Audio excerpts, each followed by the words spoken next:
and this station.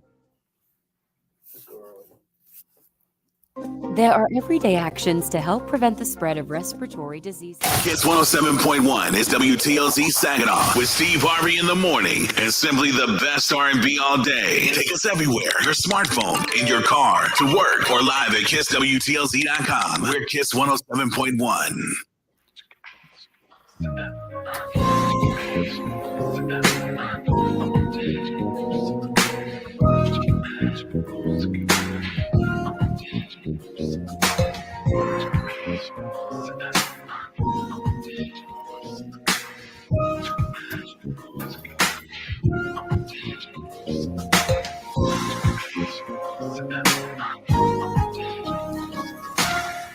Good evening, ladies and gentlemen. Welcome to another edition of Straight Talk with Kareem Bowen.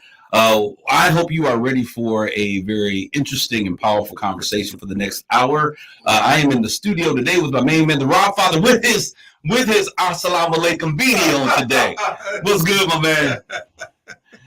I can't with you, man. Yes, I'm cool, man. Be by my brother. I didn't know that's what we were doing this morning. This evening. I wear these all the time. I went home, years ago, and my family thought I was a Muslim. I said, no, it's just a beanie. I said, wear beanies. You rocking the beanie. Looks good on you, though, Rob. Thank you. We want to give a shout out to the first person in our social media stream, Rebecca Garth Townsend. Good evening to you. As usual, we want you to like, tag, and share this conversation. Today's show is going to be a dynamic show. We're going to get into some things. We're going to talk about some things that are very important on the first half of this show. And on the second half of this show, we are going to have some young people from Saginaw High and Arthur Hill. They're going to be in the studio with me. They are biting off a big piece as they begin their efforts of leadership and growth and taking charge in their community, as we're going to talk about what they're going to do in terms of this youth march against gun violence. Did you hear what I said? I'm going to say it one more again. Youth march against gun violence. Almost got tongue-tied the second time around, Rob. But as you know, as we always do, what's going on, Jeffrey Bulls in the stream, Sheila Meredith, Geraldine Bone Walker, who happens to be my mother. Love you, dear. Want to give a shout out and happy birthday to one of the young men who's going to be coming, Christian Pruitt. He's here today. He turned 16 today. He's on his grown man thing. Robbie's smelling himself already. But we're so glad he's going to be here with us today. Laura Jones, hey, what's going on? But we're going to have these young people. They're going to come and they're going to be talking about the march that they're putting on. These youth are standing up 15, 16 years old. They have a personal impact story of something that happened recently, and they've decided that they're going to stand up, speak out, and allow their voices to be heard. This is the first time I've ever seen anything like this, Rob. Young people saying, we're going to take to the street. We want to take the leadership role. We want our civic officials and everybody to know that we want our communities to be safe. And so they're going to let their voices be heard, Rob. And you know what? I'm glad this happened because it's just full circle of what we did or what our parents did when they were young. Absolutely. So I'm glad this happened, especially in the month that we celebrate Martin Luther King. Absolutely. So they're going to do it on his birthday. So we're going to talk about that a little bit more because we need you all as a community to support what they're doing. I've been in a lot of marches and rallies, DC and everywhere else. But to see these young people as we challenge them to be young leaders, to see them be able to stand up and say, hey, we want to make a change in our community and we want the people to know that we want change to happen.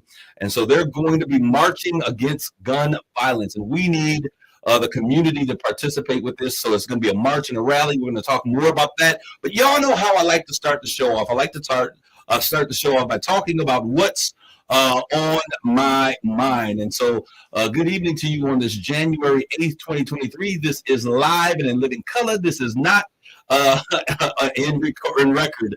This is a live show on today. For those of you who are often wondering that question, what are you going to say, Rob? I always announce, you listen to a repeated broadcast. Yeah, Rob always says that. And sometimes people come in the middle of the show, they're like, you weren't live, were you? I'm like, no, I was not. But I want to certainly thank those of you who are continually listening for making us the number one show in our target audience. It is because your continued listenership that we are able to do what we do, and we certainly appreciate you. So please like, tag, and share this conversation. First of all, off the top of my head, we had a gridiron miracle. My mother loves this show called Miracle on 34th Street. She always watches it during Christmas. But we had a gridiron miracle 24-year-old DeMar Hamlin. We all watched it. Robert, were you watching the game live when that happened? No, but I heard it shortly after. Okay, so I was watching the game. I think we were watching the game with the family. Defensive back for the Buffalo Bills. He, as a back, he made a hit. Nothing out of this world. He went down, popped back up. Asked to say like that wasn't anything, and then immediately collapsed after. As the details begin to come out, we know that he died on the football field. He went into cardiac arrest. They had to revive him.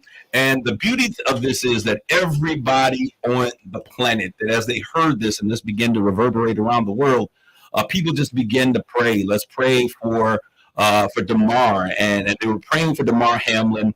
And so now he is awake. And he is breathing on his own, no longer on life support. He's responding. His teammates came. And Rob, in true fashion of a real athlete, if you're a real athlete, this is how you do it. First thing that he asked is, did we win? And the doctor, the attending physician said, yes, you won in the game of life.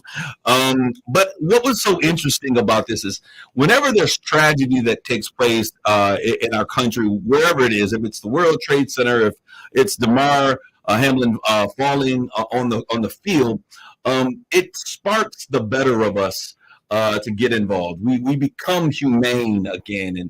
And it was interesting because he's been doing a charity for young people so that no kids would ever be without a Christmas without receiving something in toys. And they've raised tops $8.5 million for this charity that they've had since he's been in this particular situation. So he's gonna be giving out toys. They're gonna call him the real Santa Claus. He's gonna be giving out toys for a very long time. But our hearts and prayers are continually with his family. We're gonna keep on moving right to the next thing. I'm intrigued by this. I know y'all probably like, why is Kareem sharing this with us? Because we have to be civically minded and engaged. And I'm always interested and thrilled to learn different facets of the process. And Rob, I'm talking about the fact that finally, after 15 votes, 15 attempts, Kevin McCarthy will finally be the Speaker of the House. He is the Speaker of the House. He is the Speaker of the House. It has gone down in dramatic fashion. Yes, I saw it. Watched the whole thing. I could not turn. Because I wanted to see whether or not history would be made with Hakeem Jeffries. Absolutely. Because I figured, Mr. McCarthy's going to get it. But I said, well, it's so close. And 15 times, I said, okay. All right. It would have been anarchy if Hakeem Jeffries could have done that. But it almost came anarchy between Mr. Gates and Mr. McCarthy. And it was beautiful. I want to go down. Because the reason I love this is because you cannot allow what I would consider those individuals who go rogue or those individuals who the far right of your party to continually just get away with things and not keep them in check. And so what the Republican Party is now doing is they're having to deal with the issue that they created by not addressing things such as what took place 2 years ago on January 6th. Right. And so when you say, we hate what this president has done, and he didn't do anything, there was just a casual tour through the Capitol building. When we do these things, we empower them. And when you don't face your enemy today, becomes a giant that you have to deal with on tomorrow. Exactly. And so now they're dealing with it. It has happened. It's going to be interesting to hear all of the concessions. I think he was down to just one individual can say, hey, we want to call the Speaker to the House to challenge his role. And I don't know how he's going to leave. He has to make a lot of concessions to get that. Even though I wouldn't want it. Yeah. I mean, to rule without any real power. What does that mean? See, now you said something I thought about after it happened. I'm glad Mr. Hakeem Jeffries did not get it because he would have to fight a majority party to try to do his job as Speaker. So absolutely. Come on, we ain't trying to do that. Yeah. Exactly. Yeah, so we want to live a little bit longer. But he is, the first time he stepped up and he's taken over for Nancy Pelosi. It's going to be interesting to see what he's doing. He's my guy because he quoted, Biggie in his speech on the floor. So it's cool. Yeah. All right, now I want to turn my attention, and I'm going to spend a few minutes here. This is something that is really on my mind and something that I really want to talk about. And I hope that you guys are listening. We are going to get into the conversation of the hour, which is really to talk about what our youth are doing as our youth are standing up and they're having a march against gun violence. We're going to get to that conversation. Good evening to all of you that are just tuning in to Straight Talk.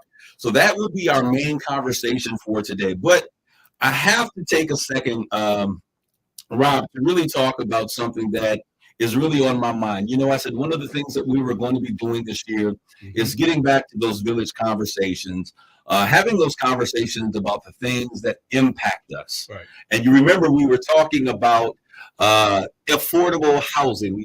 We've been talking about it for a while. Right. And so that same conversation has now surfaced and time for it to surface again because there's a lot that is happening in the city of Saginaw. I need my people, those of you out there, let's like, tag, and share this conversation. I need you to lean in for this conversation because I think this is somewhere where we all need to be and we all need to get involved. I want to give you the definition, according to HUD, in terms of what affordable housing is. That definition is that affordable housing is that which is deemed affordable to those with a household income at or below the median as rated by the national government or local government by a recognized housing affordability index. So a lot of times we're looking at what HUD says and other government entities that are out there that are providing housing, public housing, those types of things. And so I want to just talk just a little bit about that because there's something that's going on in our community. I think that is going to be really important for our citizens to wake up. I'm always thinking about like the movie Spike Lee, Do the Right Thing, when the dark skinned fraternity and the light skinned fraternity were fighting against each other. Someone throws a trash can through the window and screams, "Wake up." I want us to wake up, Saginaw. So one of the things we also want to understand is that usually when we talk about affordable housing, we're talking about something that doesn't consume more than 30% of your household income. What is usually said is that your housing or a mortgage or anything of that nature should be around 20%. If you got to go 25% of your income, then that's what we would be looking at. So I'm going to give you guys some numbers real quick, and then we're going to talk about these numbers, and we're going to talk about how Saginaw fits into where we are talking about. And then we're going to have a discussion, Rob, about the plans and the future of what's getting ready to happen. If I was in church, I would say, can somebody say progress? That's where you I haven't had church in years, but I thought it was amen or something. Amen. So, yeah, we do say amen. All right, so 30% of household income. I want you to know that the average household income, and this is something that has changed since I received this information, the average household income in the city of Saginaw is about $40,509. And we in Saginaw have a 43.78% poverty rate. That is ridiculous. Wow. Based upon what they were saying. And so I'm sitting here like, this is amazing. The national average is at about $70,784. Now I want to talk about why this is important. So that if we have 40,509, we're looking at a monthly average income household rate of about $3,375.75. Y'all just bear with me real quick. So that means that when we talk about affordable housing, Rob, and we go based upon the definition that we receive from the entity that creates it, that it should not be any more than 30% of the household average income monthly, then we're looking at a maximum of $1,012.73 per household. That's maximum, absolutely. Not more than that should be used on housing. Okay, let me give you that number again: $1,012.73. That is on that average of 40,509. And so that is 30%. That is the absolutely max. But really to be considered affordable housing, we should be looking at somewhere between 20 and 25%. At 25%, that means that average payment for housing should be about $843.93. Okay, and that is based upon the average household income here in the city of Saginaw. Now, if y'all want to correct me on something, Saginaw City is $28,000 per family. Okay, Jeffrey Bulls, that would put us in an even more devastating situation. Right. But I want to talk about this. Okay, so that's where we're looking at. So the dilemma that confronts the city of Saginaw and Saginaw's future is a couple of things. One is, how does it grow and become an aspirational city? And I'll talk about what I mean by aspirational. How does it grow and become an aspirational city and not leave its residents, its current residents behind? And what I mean by this is that if we're ever going to have a city that's going to be growth, we see this happening in major gentrification efforts around the country. We see this taking place, Rob, in Bay City. We see these growth efforts. So as a community, every community wants new jobs. Every community wants something to do. Every community wants new buildings and new opportunities and all of these things. But it's going to require that we have a real hard conversation. How do we bring this type of growth and attract developers and attract young and new individuals and make this city an aspirational city, a city where other people would want to come in to live? Because really, we got to build in this population. We have to grow our population. So that means that we're going to have some new buildings. That means that we're going to have some infrastructure. That means that we're going to have those key indicators of growth. So how do we build and create these new dynamics? All of these wonderful things, you know, riverfront housing and all of the things that we love when we go to other communities, and not abandon our current income or our current individuals in our city. Then the second question, I think, or the second dilemma that we have is how do you build housing with the discounts, the breaks, the tax rollbacks, the brownfield dollars, etc., based on our current population that we have? I already gave you what those numbers are. Right. One of our listeners out there said that the number was a bit inflated. It's probably about $12,000 less than what I gave you. How do we build and receive dollars and the ability to build, use current tax blocks and all of these other things on our current population rate or our current population numbers, but then build housing for a population, a future population, a more fluent population, a more educated population than the one that currently exists? Do you see the pickle that I'm talking about, Rob? Oh, yeah. And so we have to have a real conversation.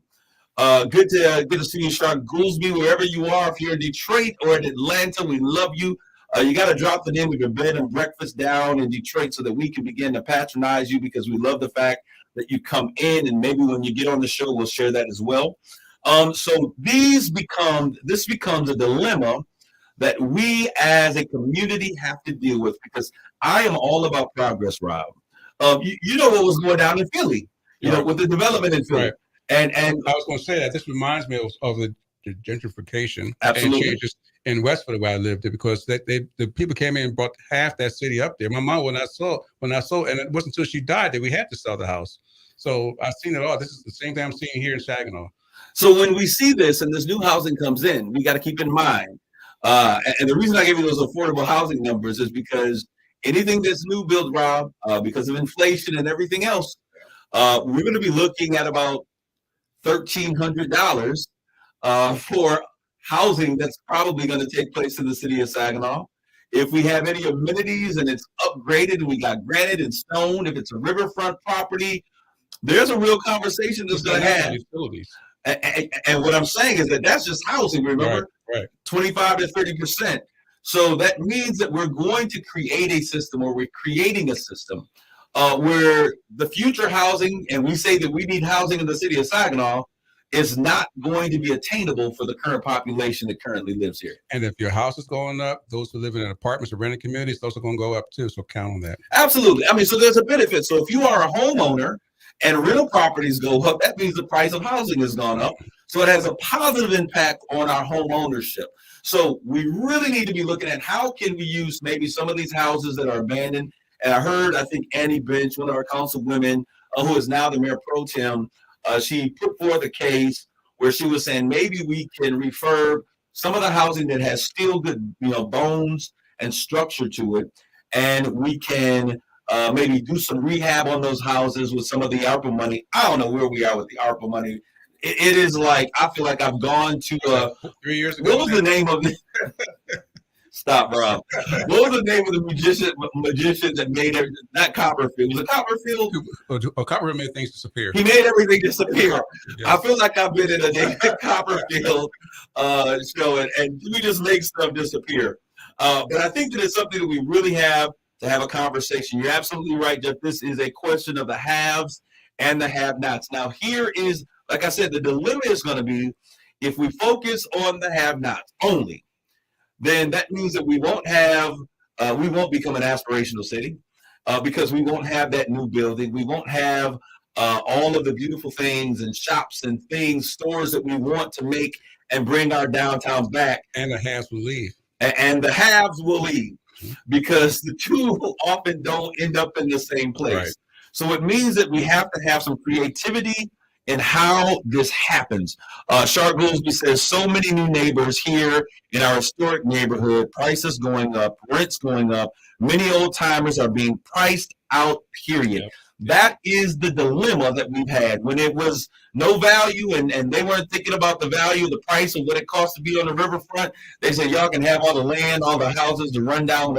But when they say if they're going to help and they're going to change things, then they got to relocate some folks from where they are to other places to create a dynamic that does not suit us. We've got to begin to have a real conversation. So there's a need for community benefit agreement, is what Jeff is saying, and a conversation now. So this is what I'm saying, Rob, and I hope you were listening. And I'm going to share something really powerful that's coming up on the 21st of this month as it relates to this conversation, because we're going to talk about Brick City. Rob, you don't know nothing about Brick City because you're not from the city of Saginaw, but we're talking about Daniel Heights housing community. The projects is what some of us called it. I used to play ball out there, lived in Saginaw when the 6th Street Bridge was open. We would ride our bikes across and shoot out these mugs from Saginaw who thought they had game. But anyways, so we're going to have this conversation. There's a conversation that's taking place, and I'm really excited about it because we're talking about public housing and affordable housing and how we are finding ourselves in a cycle that seems to continually repeat itself. And so I want you all to take a look at this.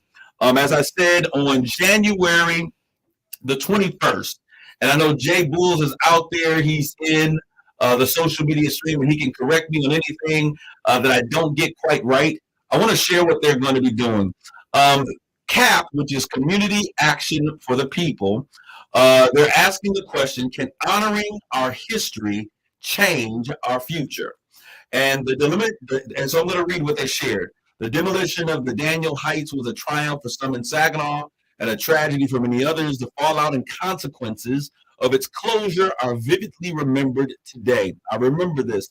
Community Alliance for the People, not Action, is inviting you to this open event on January 21st to share your story or listen to others and discuss the realities of housing in the city of Saginaw.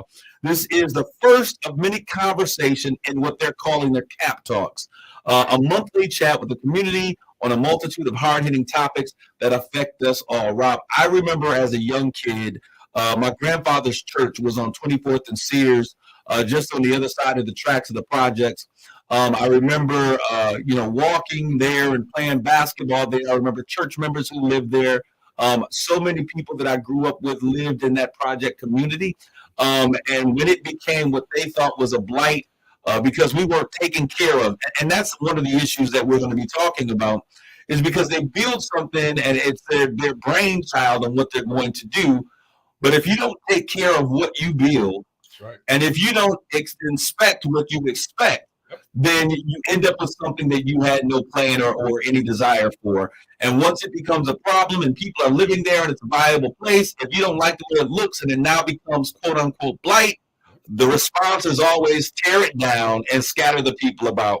So they're going to be having this tough conversation. I know this because I've been seeing and talking with individuals who they have been having conversations with and talking with them about their personal story of Daniel Heights. And so I'm excited about that conversation. So they're saying, please bring memorabilia from Daniel Heights.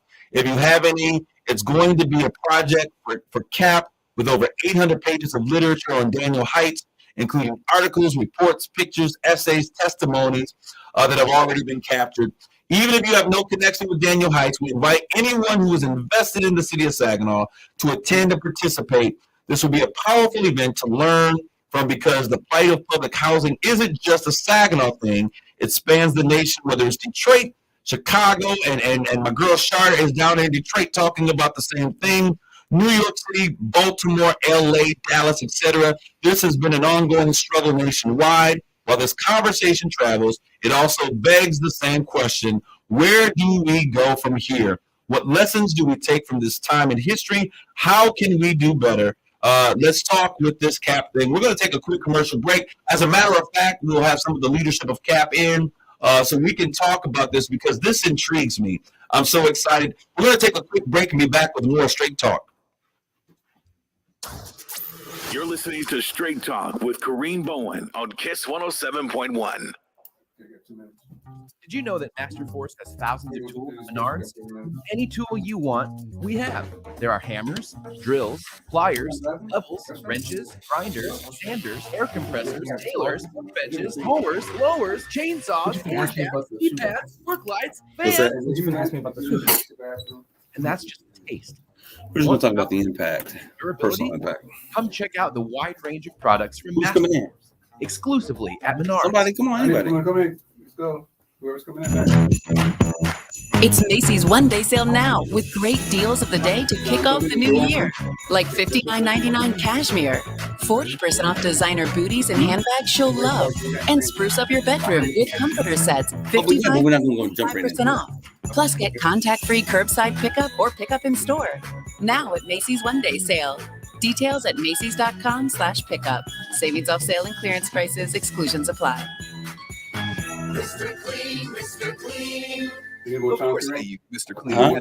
You got 30 seconds. This is a- No, I'm good, but I don't hear anything in my I can headphones. also use it to easily clean my patio furniture and even my shoes. I'm hooked. And when wipes won't cut it, I use Magic Eraser Sheets. They're thin and flexible erasers, perfect for everyday messes, like gunk on my counters and sinks. They really are magical.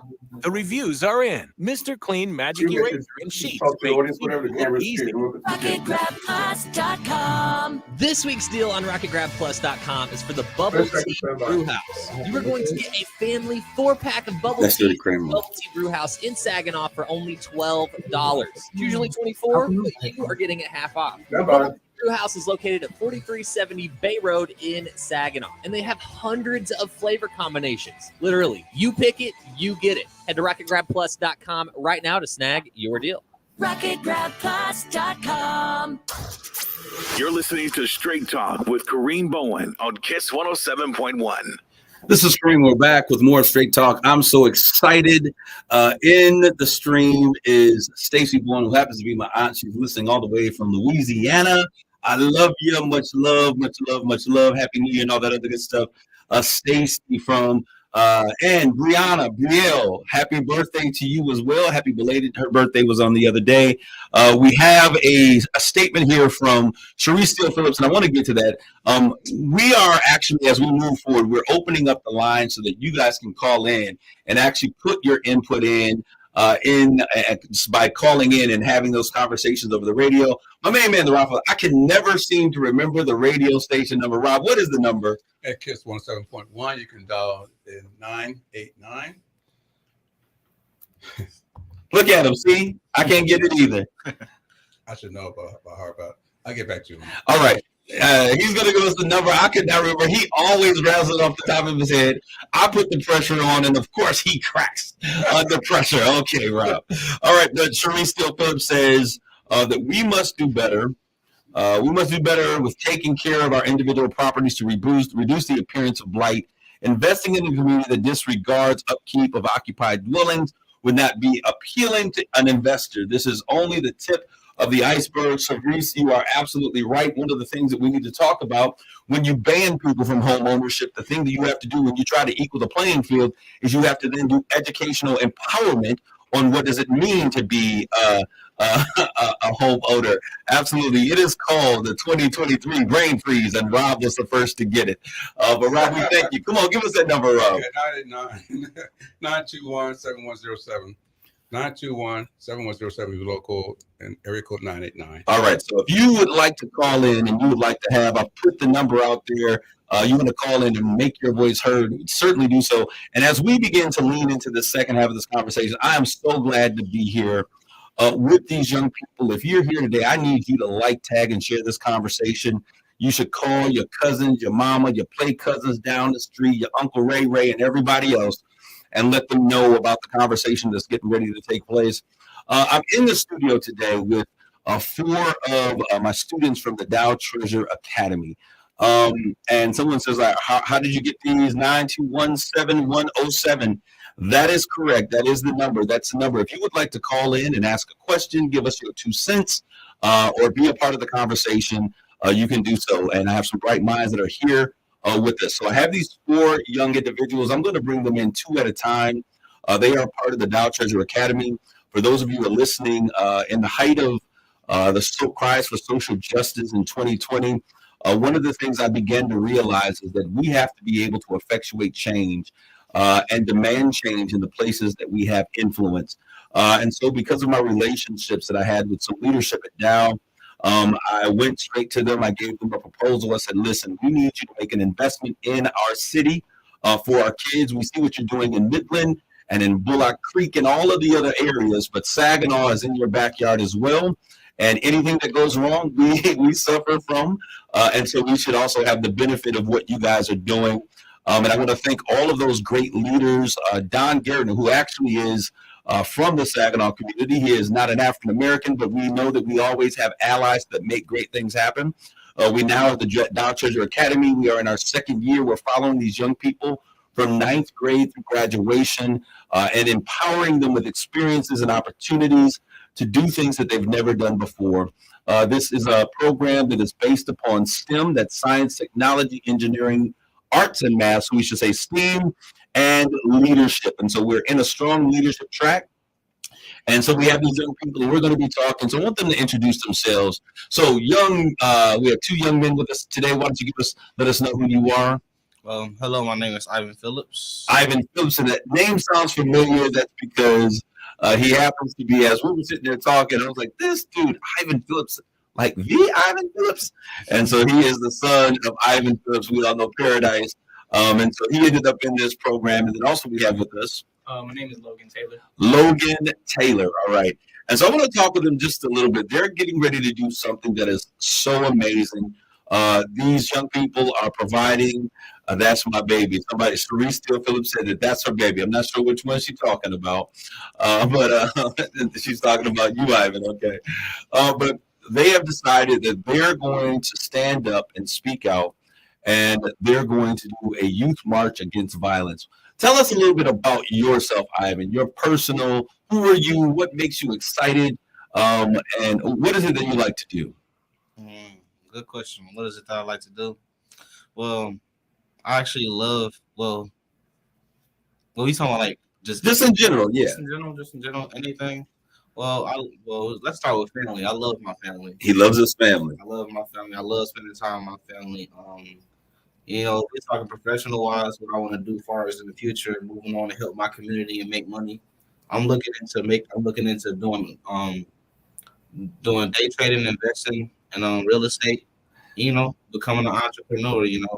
And I'm not going too far. I'm gonna stay here. I think the world needs to change. I'm willing to be that change, and I think the best place to start is within my community.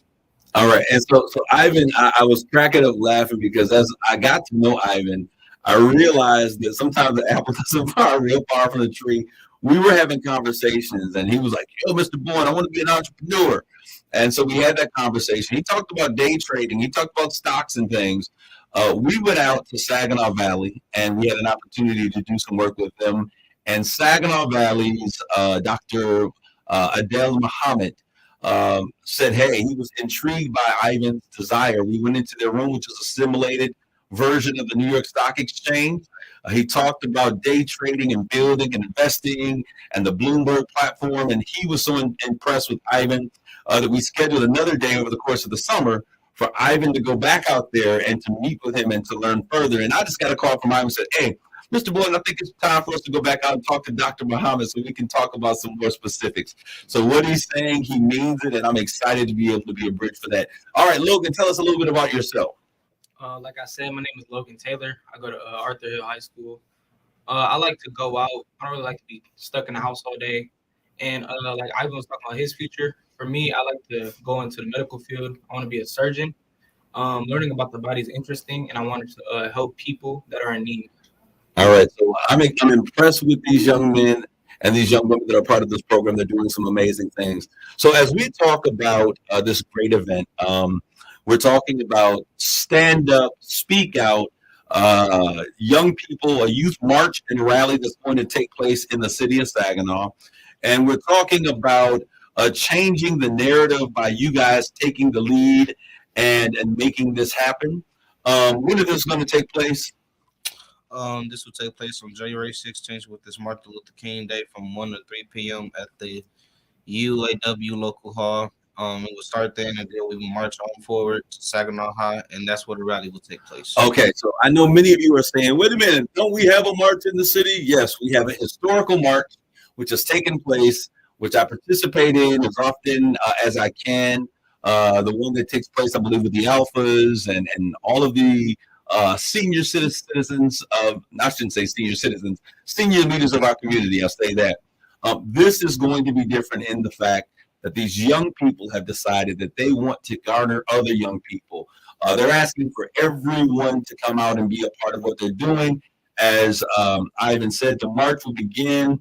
They have partnered with the UAW Local 699. The president of that particular assembly said, listen, we want to partner with you guys. We're opening up our doors. They also want to walk with these young people. So we talked about the march, and it's a short march, so it's symbolic. It's a symbolic march, but then there's also a rally that's going to take place. Logan, what's going to happen at this rally? So when you get to the rally, you'll get a T-shirt, wristband, and when you get in, you'll get food. We'll have activities, and you'll get to meet people. We're gonna talk about it there. Okay, and so there'll be youth speakers that are going to be taking place. Are either of you guys going to be speaking? Yeah, I will be speaking. Okay, so have you been preparing what it is that you're going to be saying? Oh, you're going to love it. Okay, so we have on yesterday, we had an opportunity to go to the Charles Wright Museum of African American History, one of the largest museums of African American history, and we took them through the tour to show them where we have come and how protests and marches have impacted our ability to equate and to affect change. So that's an amazing thing. Why a march against gun violence? I feel like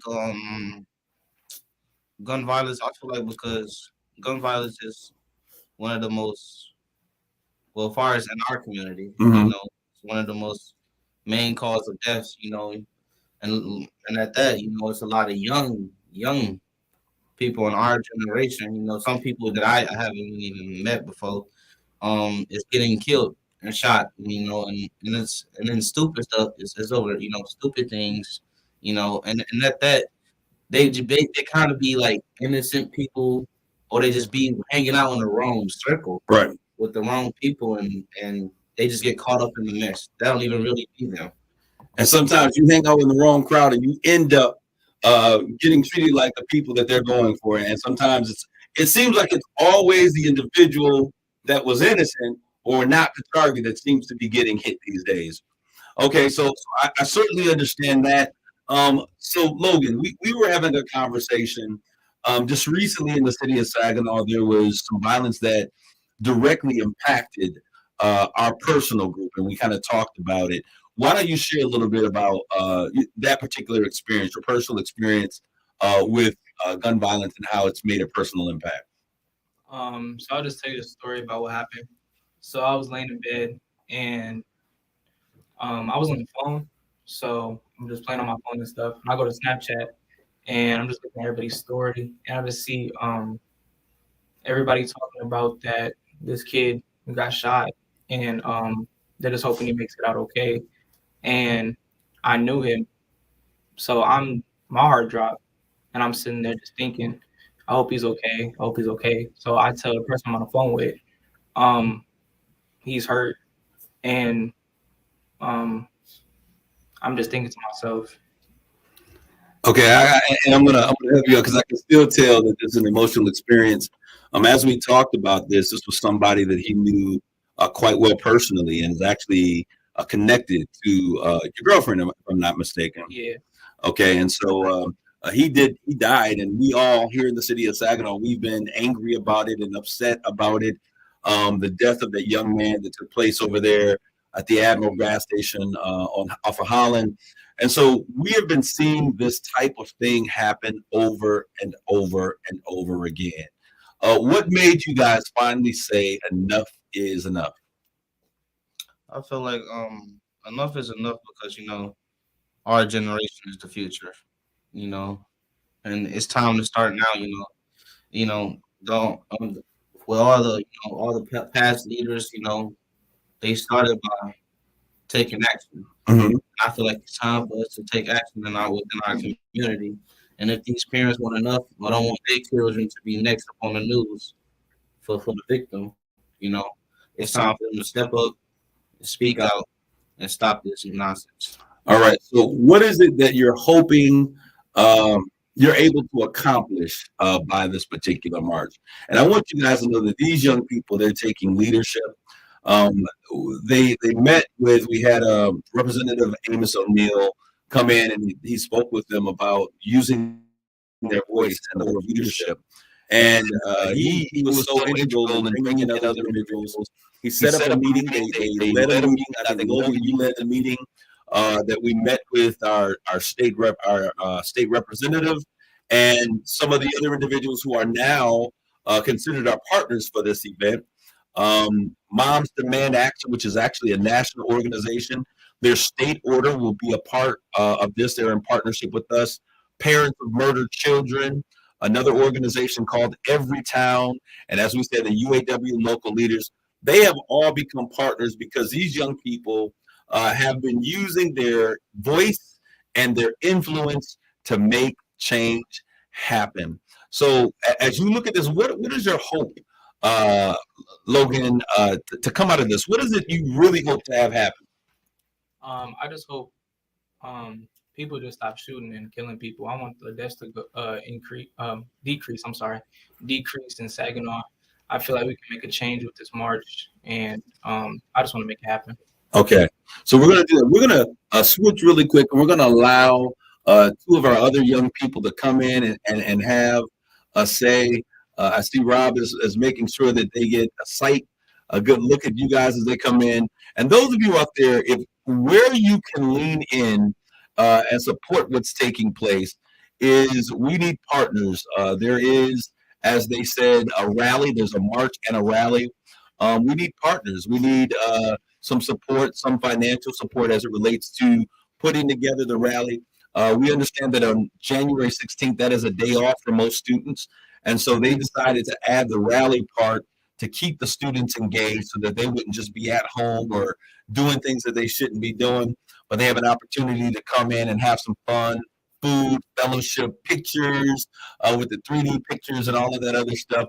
So now we're sitting here and we have the lady of the crew, the queen of the crew. I'm absolutely falling in love with this young woman. She is an amazing young woman.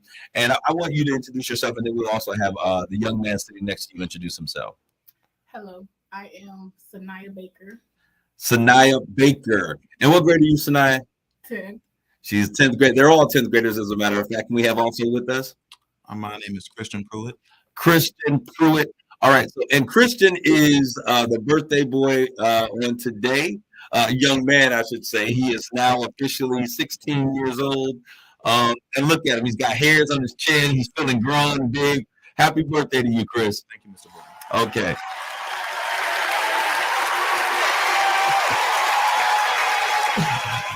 Thank you, Rob, with the cue of the celebration. The party is well in session.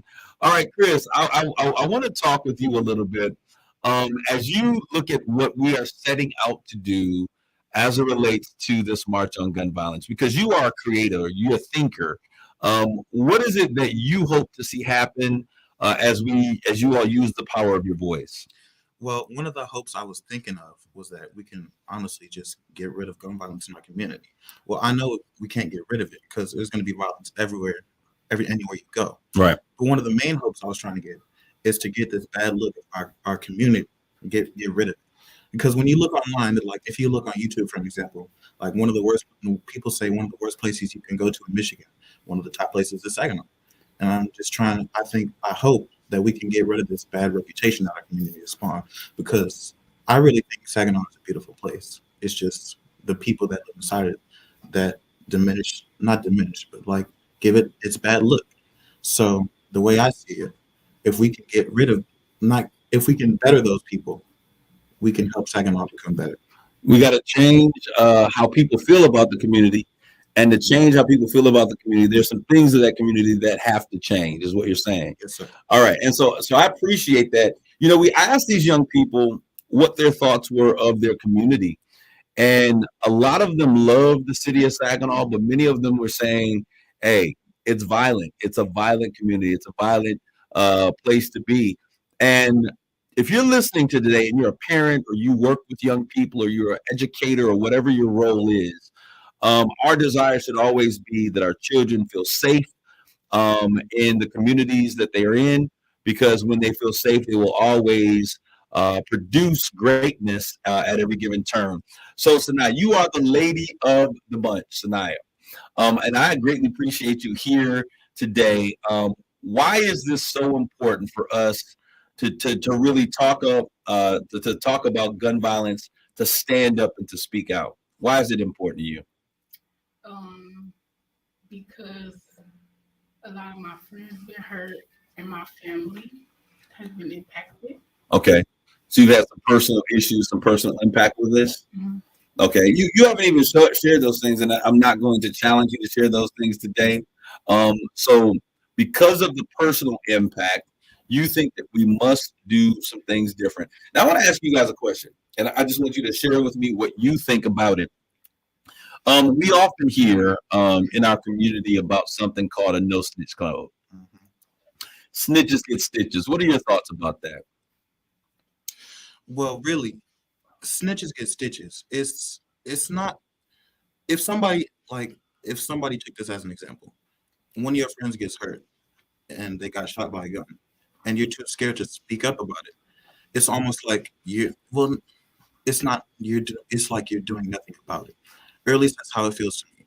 And if you're not doing anything, then what happens? Then nobody takes accountability for it. So if there's no accountability, then we can be guaranteeing ourselves that this is going to continue to happen. Exactly. And it's just it's a cycle that keeps continuing. Like history almost repeats itself. And it keeps happening so often that it just gets to the point where I'm thinking, why does this happen so much? There should be a point where this is like, okay, this is a little too much. Are you surprised when you guys first brought the idea of doing a youth march? And I said to you guys, I don't think that this has ever been done before. And then our state representative came in like, I don't think this has ever been done before. And then we were in the meeting with these national organizations, and they were like, I can't remember this ever being done before. Are you surprised that up to this point, with everything that has happened, that there has never been a time when young people has taken leadership and marched against gun violence?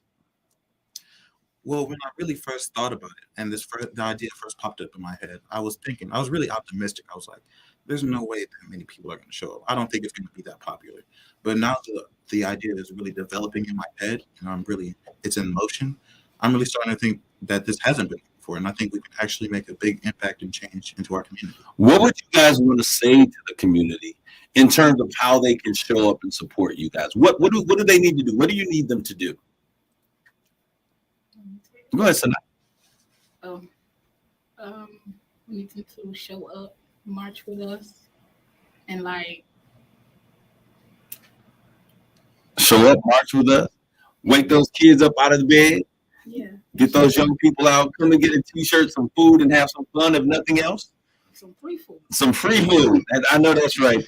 And so, Chris, what would you say? What would be your appeal? Why should someone come and march with you young people against gun violence in our community? The old folks have been doing it, has never changed anything. Why should they come with you guys? Well, really, it's like my previous friend Ivan said over there. Young people really are the future of this generation. And if the young people don't show up, then what's going to happen? It's just going to keep going and going and going. So that's really the main point why we need to get young people get this through young people's heads, because it's just going to keep happening. And so if they're ever going to make change, why not start now? Sooner the better, I feel like. The sooner the better. If not now, then when? If not you, then who? Rob, what are you going to say? I was going to say it's good for these young people to do it because a lot of them are losing their lives to gun violence. And as a father, that particularly hurts me, or affects me. So I'm happy. I'm happy that these kids are doing it, because they have to say something. Say, look, stop killing us. And I applaud you, on your endeavors. And so I'm going to share this information. We will make sure that the flyer is posted online. If you're looking for information on how you can get involved, you can always go to dowtreasureacademy.com. That's dowtreasureacademy.com. When you get there, it'll tell you to register for the march. We're asking for people to register. Why do we want you to register for the march? One, because we're giving out T-shirts. Two, because we want to know who are allies and standing in agreement with us. And so the name of the march is Stand Up, Speak Out. When you go there and you see the imagery, I want you to understand that the young people have actually, a young lady that's a part of the group called by the name of Brooke Coleman. She is the individual who came up with we then took that artwork and gave it to one of our designers who partners, and she kind of cleaned everything up.